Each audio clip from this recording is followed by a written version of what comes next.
So everybody's been talking about how the Polish economy is growing so quickly, but today we're going to find out that maybe it's not as strong as it looks. Poland's economy has had a great few decades. Since the fall of communism, GDP per capita has increased 13-fold, and thanks to its remarkable resilience during the 2008 financial crisis, Poland enjoyed 30 years of continuous growth before the pandemic, a European record. But while Poland's headline growth numbers still look pretty great, especially by European standards, structural weaknesses in the Polish economy are becoming increasingly apparent. So, in this video, we thought we'd take yet another look at Poland's record-breaking economic boom, and why the next few years might prove to be a bit more difficult. So let's start with a quick recap, because Poland's recent economic history is pretty crazy. Poland was essentially a Soviet satellite state for most of the 20th century, which meant Poland was governed by a communist party loyal to Moscow, the Polish United Workers' Party, or PZPR. The Polish economy was centrally planned, but the PZPR weren't very good at central planning. Poland's GDP per capita grew by less than 2% a year between 1970 and 1990, and according to World Bank data, in 1990, just after the fall of the Soviet Union, Poland had a GDP per capita of just $1,700, about a tenth that of the European community at the time, and roughly the same as Haiti today. In the early 90s, Poland rapidly transitioned from a centrally planned communist economy into a market-oriented capitalist economy via a process that's since become known as... And this is what happened, I believe, in Korea as well. And we're going to talk about this a lot because there are a lot of similarities between Korea and Poland. A little bit of Vietnam as well, because they were all previously communist countries that eventually turned capitalistic with a lot of influence from the West, specifically America. America and Poland have a really tight relationship right now, kind of like how Korea does with US as well. But we'll talk about that in a little bit. As shock therapy. Broadly speaking, shock therapy involves four things. One, the liberalization of essentially all prices. I think that's what they're doing in Argentina right now too, right? Two, the privatization of major industries previously owned by the state. 3, the removal of international trade barriers which were put up by communist regimes to encourage economic self-sufficiency. And finally 4, tight monetary and fiscal policy in order to reduce any subsequent inflation. At the time, shock therapy's advocates claimed that it was necessary to prevent the old political establishment from pulling Poland and other post-communist states back into communism, and pointed to the economic success of countries like West Germany, which had moved rapidly from a centrally planned economy during the war to a free market economy afterwards. But shock therapy is generally pretty miserable. It involves both a lot of economic upheaval and a period of severe austerity, and for the vast majority of post-communist countries, it didn't really work. Probably the best example is Russia, where Boris Yeltsin's attempt at shock therapy in 1992 triggered a bout of hyperinflation and an economic contraction that essentially crippled the Russian economy for a decade. This is something I think about a lot. Like, why was Poland so successful where all these other countries were not? I think its geographic location has a lot to do with it because I believe Poland being right next to Germany definitely had a very positive effect. I know Germany has invested a lot of money into Poland, I think through the EU, and Poland has claimed reparations. Kind of similar how black people in the US claim reparations, funny enough. It's different because Poland was destroyed in the war and this happened less than 100 years ago. If you guys are enjoying the video, please give it a like and consider subscribing to the channel. In Poland, however, shock therapy worked remarkably well.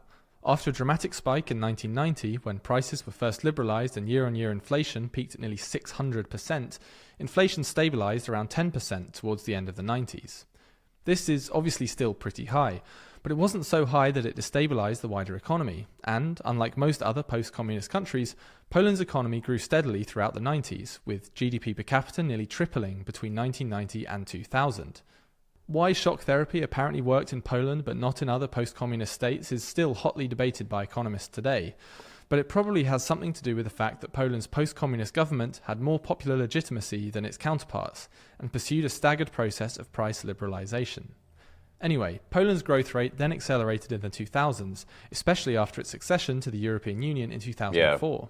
Right. This was both because Poland received massive amounts of EU funding, lot of money, but also because its entry into the single market gave Polish businesses a new market to sell to.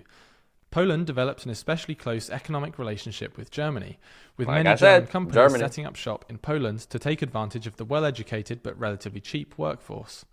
For all these reasons and more, Poland's economy boomed throughout the 2000s and into the 2010s, with GDP per capita rising from about $5,000 at the turn of the millennium to $22,000 in 2023, the latest year for which World Bank data is available. Other data suggests that the Polish economy has continued to grow at an impressive rate since, with Poland's Stat Office indicating that GDP grew by 2.9% in 2024 and further 0.7% in the first quarter of this year, making it the fastest growing large economy in the EU. So I don't know too much about economics, right? I'm not an economist. I always wonder when people talk about GDP and stuff like that, because if you talk to a lot of Polish people, yeah, people have more opportunities for jobs. And I think in a lot of cities, if you are Polish and you're looking for a job, you can find one. And wages may be increasing steadily as well, but everything is also significantly more expensive.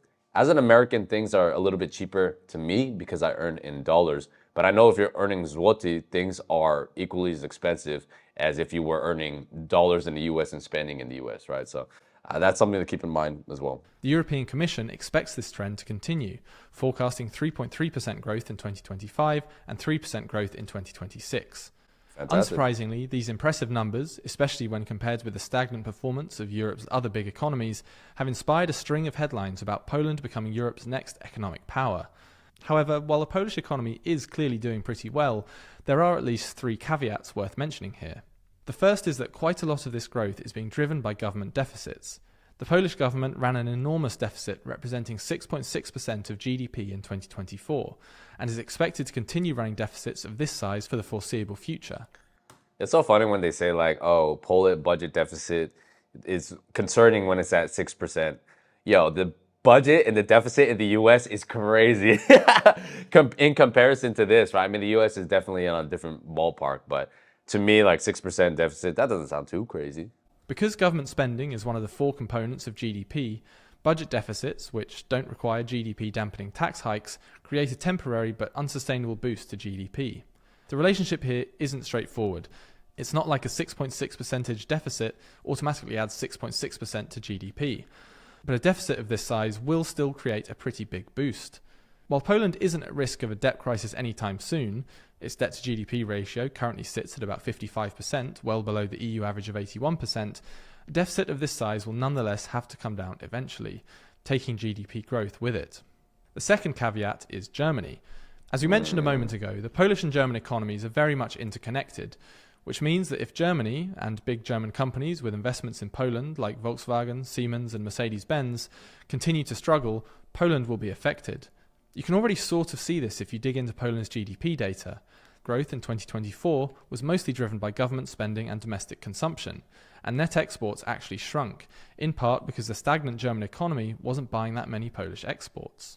The third caveat is demographics. We've done a whole video on this before, but the TLDR is that Poland has one of the worst demographic crises in Europe, if not the world. The latest birth data implies Poland currently has a fertility rate of just 1.1, well below the so-called replacement rate of 2.1 and below every other EU country apart from Malta. This is what is like the paradox that I think a lot of countries go to, because South Korea is the exact same. I think South Korea is worse because it's like 0.6 child per every 2 people. As a country gets richer and as you introduce a lot more women into the workforce, women are no longer reliant on men financially. And a lot of people will say this is a good thing. And maybe overall it could be a good thing. But one of the most negative aspects of this is that birth rate inevitably declines because women become a lot more interested in other things. And I would even argue that here in Poland, the culture is very, very interesting because I'm going to make a video about this in the future. The divide between men and women, where the men are becoming a lot more conservative and the women are becoming a lot more liberal, is very wide here in Poland.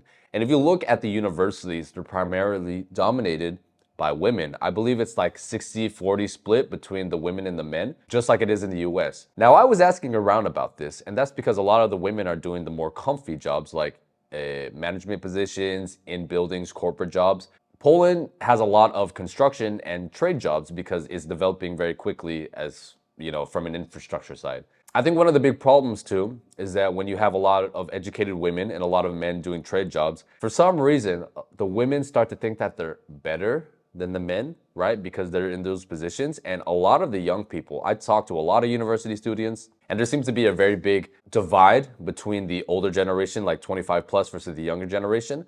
All these educated women, they all hate men for some reason. They have the same mentality from the West as like, oh, patriarchy this, men are trash, men ain't shit, you know, we don't need men, that stuff like that. And when that resentment brews up, it eventually leads to like a lower fertility rate. And this is very alarming for Poland because they have a very anti-illegal immigration stance and anti-immigrant in general, to be honest. You're gonna need somebody to replace all of these old people and to increase the birth rate, right? And one of the ways that a lot of countries do this is by bringing in a lot of immigrants, maybe legally or illegally. So that's why it can kind of get a little bit tricky. I'm very curious to see what happens. And I'm gonna talk about the dynamics between men and women in a different video. So stay tuned for that. This looks unlikely to improve, given that successive Polish governments have introduced generous tax breaks and handouts for new families to no avail. Poland's population is therefore due to age and eventually shrink in the coming decades, putting immense strain on public finances. All in all, while the Polish economy is undeniably strong, and its burgeoning tech industry and impressive education levels provide it with some solid growth drivers, there are clearly some caveats worth mentioning that are sometimes overlooked in more boosterish analyses. Like a lot of things right now, this topic is incredibly complex and ever-changing. Keep in mind, I'm not an economist, right? If anything, my channel, I think, is a lot more about sociology. I talk a lot about culture. They're all interconnected, of course, because I believe culture affects spending habits. Culture affects how people get together, the family unit, and these all things have a wider impact. This reminds me a lot of America right after World War II. The boomers, there was a huge economic boom. A lot of people were able to buy homes. And I think the same thing happened here in Poland right after the fall of communism. So a lot of my friends come from households where their parents own their homes. And it seems a little bit harder for people nowadays to do, but at least a lot of the kids now can still get their family home. And I wonder how long this era of prosperity will last, because I think it's been around 30 years already. In the US, I think it was good up until around the late 2000s or around 2010. And I think that's when things started kind of going downhill. So I believe it was around 50 or 60 years of prosperity. I hope that that continues here in Poland. Right now, it doesn't look like anything's really stopping. But I think one of the big concerns is that a lot of the economy now seems to be based on construction and infrastructure development. And that's really, really good for the moment, because that means a lot of men can get jobs in the trades. That brings a lot of investment into the country. But I wonder, once the construction and the trade work stops and the country is developed enough, what eventually is going to happen? What is the shift going to look like? How many people are going to be out of jobs? Like I said, I'm not an economist. I'm just throwing some thoughts out there. I highly recommend you guys watch this video next. Let me know what you guys think. Bye.